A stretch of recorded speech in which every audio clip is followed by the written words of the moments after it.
Hello, नमस्कार सम्पूर्णलाई।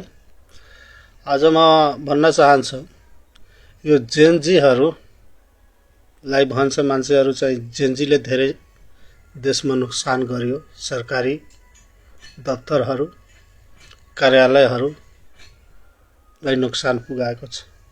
तर म भन्दैछु जेनजीहरू जति नोक्सान गरेछ भने त्यो भन्दा बढी गरिबलाई चाहिँ उहाँले राहत पनि दिनुभएको छ।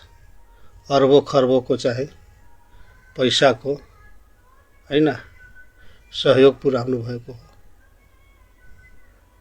नेपालभरि चाहिँ तपाईको 55,000 मध्ये 30,000लाई चाहिँ उहाँले राहत दिनुभएको छ। अब 30,000 को सँग कति पैसा असुल थियो त्यो डाकाहरूले कुनै थाहा थिएन। तर उहाँहरूले त्यो पैसा उहाँ चाहिँ बचत गर्नुभयो। मेरो तर्फबाट जेनजी पुस्ता र जेनजी युवाहरूलाई नमस्कार तथा धन्यवाद दिन चाहन्छु हैन।